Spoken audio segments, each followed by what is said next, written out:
Hello, guys, and welcome back to Fox the Fox Report.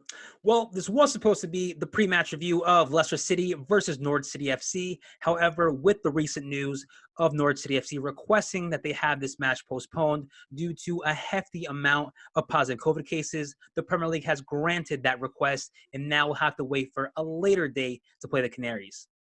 So really, where does this leave us now? Well, now that we're not playing Norwich City FC, we'll have to focus on our next match that is on January 8th, Saturday at 10 a.m. Eastern Standard Time against Watford for the FA Cup third round. So if you ask me, this postponement really is a blessing in disguise.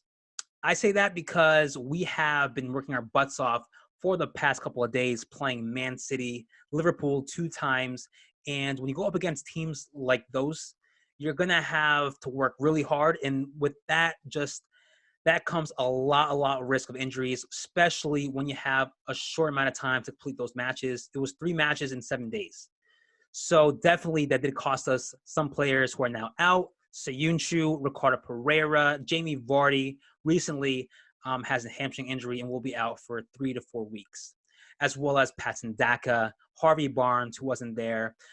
He's just coming back now from his COVID quarantine. So we need time. We need time to regroup. We need time to see who's available. Now we're not going to have Ndidi or Kelechi Iheanacho or Marty or Mendy because now that the Africa Cup of Nations is starting, they'll have to go with their national teams and participate in that tournament. So really, it is a good time now to just, like I said, rest, regroup, see what we have and how we can approach the new year as well as these next couple of games with the squad that we have at the moment. And just going off that, personally, I think with this January transfer window, we have to make some signings or some loans. We need a striker because Jamie Vardy will be out for a month expected. And I just think that when he comes back, he won't even come back that easy when it comes to just coming on and starting the next match. No, it'll take some time, even though it is a month. It'll take some time to probably come on. He'll probably be on the bench, play a couple of minutes, but not fully recover in a month.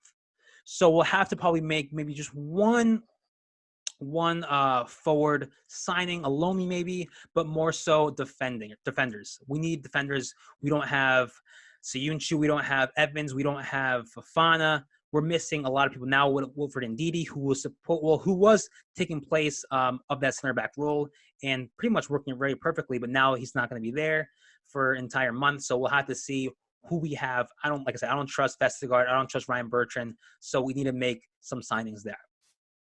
But as far as our future goes for the remainder of the season, coming into the new year, like I said before, we are kicking off the new year with a great victory that was against Liverpool, with Adam Lookman just getting more comfortable every single game. And just the way we saw him in this match against Liverpool, going up against just Van Dijk, Mo Salah, Trent Alexander-Arnold, he has no fear, he holds his ground. He plays comfortably. He takes people on. He uses his own ability to get past players.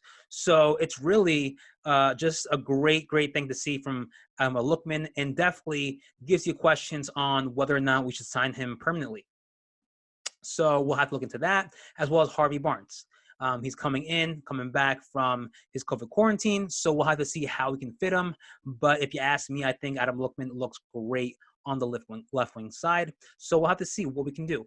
Now, also with players coming back from injury, we did hear that Fofana is expected to come back sometime in February. So that is really not far away. And then we have James Justin, who is also making a comeback soon. So maybe will we see him on the bench for that FA Cup third round against Watford? Perhaps. I don't know. But I want to see him because I feel like he's been out for such a very, very long time. And yeah, it's just those things that we have to just look forward to see in the future. The future of the season, as well as just look at our players that we have now that are playing and just see how really blessed we are with Dewsbury Hall, who's just becoming a great player, especially just coming after an incredible performance against Liverpool. Then you have Luke Thomas, and you're just wondering, just looking at these players, like, how were they at the start of 2021 and then just finishing off the year now, how much they've improved. And when I mean improved, I mean just like comfortable, taking players on, really not risking any passes, being more of a just formative player that can play the attacking type or can hold possession really, and doesn't really back their guard down no matter who they're going up against, whether it be Mo Salah, whether it be Reece James, whether it be Trent Alexander-Arnold, Harry Kane, doesn't matter. They are just improving. They're gaining more confidence, and it's just looking like a very, very bright future for Leicester City. So really, there's a lot to look forward to into this new year, as well as the competitions that we're playing for. We still have a chance to go into those top positions for the Premier League season, as well as now competing in the Conference League and the FA Cup. Now, looking into the Conference League, how are we going to really approach that league? Now, earlier I did say that the Conference League really wasn't much to focus on, how we're playing up against squads that really no one knows, and it could be just a waste of time, or it could just really risk a player being injured.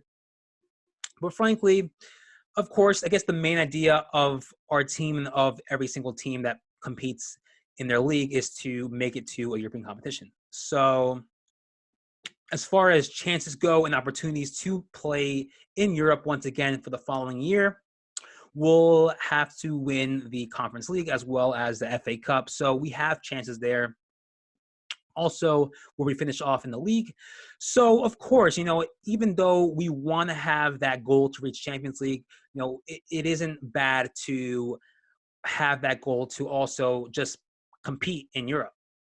So at the end of the day, it's all about just earning those spots, playing more matches, and just us as fans seeing our team play more than once a week every single season. So it's been great. It's been great seeing that Leicester City play 2-3 times a week, whether it be for Europa League, Premier League, Carabao Cup. So, like I said, at the end of the day, we want to see our team play more. And by getting there, we have to just get those results that we need. That is whether winning the FA Cup again, or winning the Conference League, or just being one of those top positions in the Premier League at the end of the season. So really, it is a big, or there is a lot of opportunities there. So it's just a matter of how we work and how we basically improve ourselves. Not only do I want us to make a European competition for next season, but we also need to have the squad to compete. And by getting that, you get positive results, but also having a great performance. And I think that goal is nowhere impossible, because we have players coming back like Fofana, James Justin. We'll probably get some players in the January transfer window. So we'll see what we're working with. But as far as that goes, I think that there is, like I said, a bright future for Leicester City. We'll have to see what we can achieve within these next couple of months. But as far as that goes, that's really my just generalization for these goals for the upcoming year of 2022. Let me know what you think. Of course, also please drop a like and subscribe. And I guess I'll see you guys next time in 2022. See ya.